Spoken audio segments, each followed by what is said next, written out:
Baik, kita lanjutkan lagi pembahasan di Metro TV Newsroom. Ada yang tidak kalah menarik dan ini banyak pihak mungkin yang was-was, harap-harap cemas begitu ya.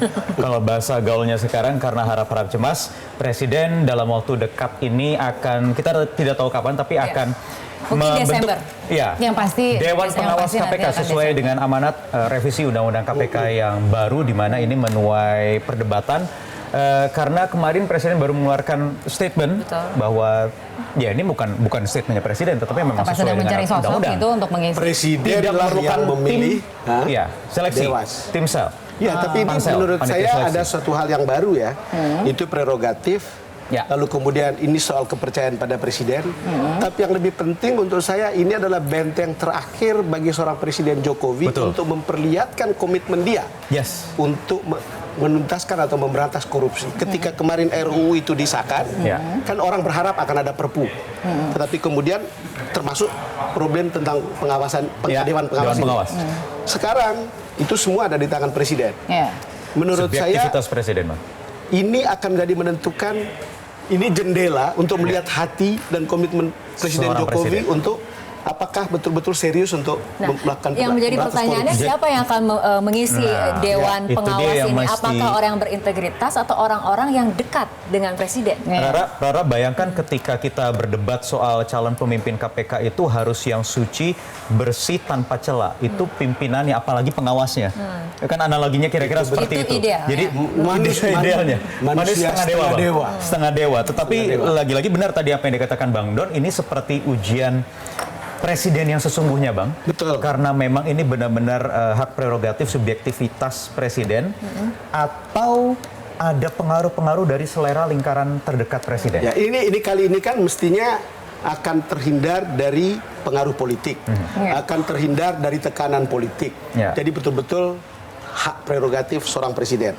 Tetapi memang menurut saya, pengalaman saya, proses pansel lalu kemudian fit and proper test juga tidak ada jaminan. Hasilnya juga akan luar biasa.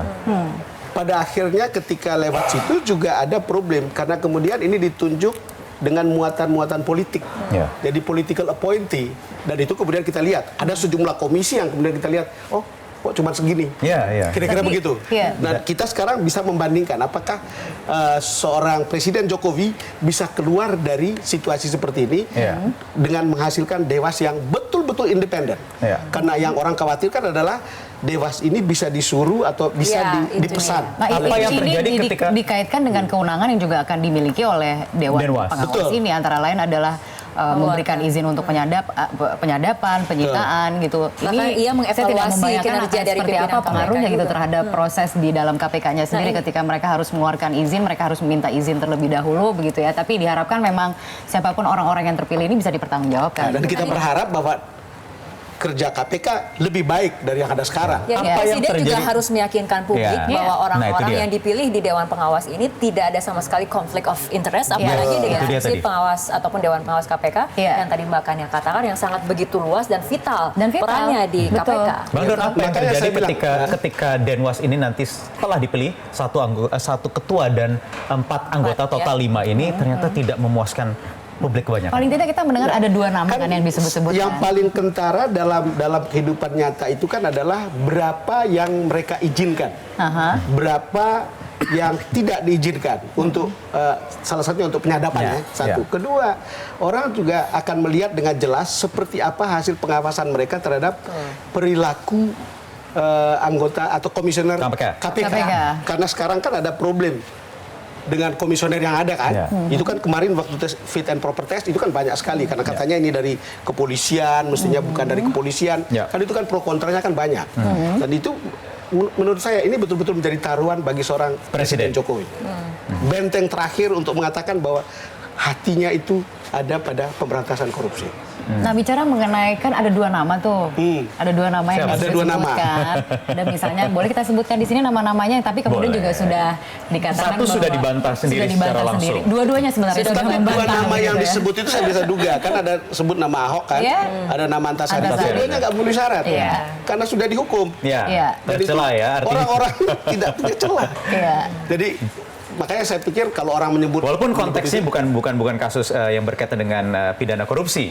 Iya, kan tidak harus begitu kan? Dihitung, syaratnya ada celah jatuhnya. Betul. Itu permasalahannya. Ya, dan memang untuk periode ini memang tidak ada pansel, Wahyu. Tidak ada pansel dipilih ketika oleh nanti presiden. akan lanjutan, tapi di periode berikutnya akan ada pansel. Sudah ada beberapa kriteria yang kabarnya akan diisi nanti yang akan mengisi Denwas ini. Bang Fajrul Rahman juga di istana atau jubir presiden juga mengatakan akan didominasi oleh pakar hukum. Pakar hukum. Pakar apa praktisi hukum? Pakar hukum. Pakar hukum. Kita tidak tahu pakar hukum yang berlatar belakang apa, kan banyak juga begitu kan. Pakar hukum yang terafiliasi apa itu kan juga banyak juga. Kalau bisa harus bebas dari afiliasi. Afiliasi politik. Bahkan mungkin afiliasi jenis lain di luar afiliasi politik.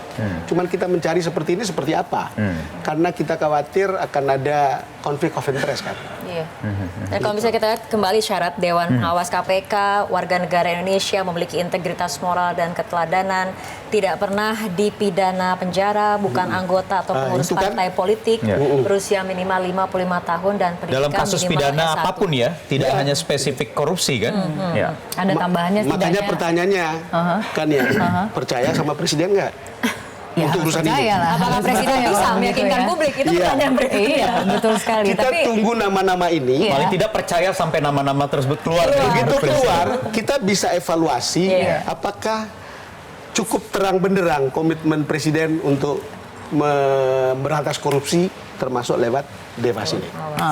Jangan khawatir Bang, karena kita pilar keempat demokrasi yang juga mengawasi. Tugas kita terus lihat. Ada Dewan Pengawas, kita juga jaga Dewan Pengawas. Kemudian ada ketidakpuasan, apakah kemudian bisa diganti dengan secepat itu? Kalaupun ada seperti itu, ada suara-suara yang mungkin tidak puas dengan presiden. Logika dari penggunaan hak prerogasi ya mestinya bisa. Sama seperti presiden mengganti menteri. Jadi kayak ada reshuffle begitu ya, reshuffle Dewan Pengawas begitu. Baik, kita kembali istirahat sejenak karena masih akan ada lagi sejumlah isu yang akan kita bahas di segmen selanjutnya. Di Metro TV Newsroom, tetap bersama kami. Masih menunggu.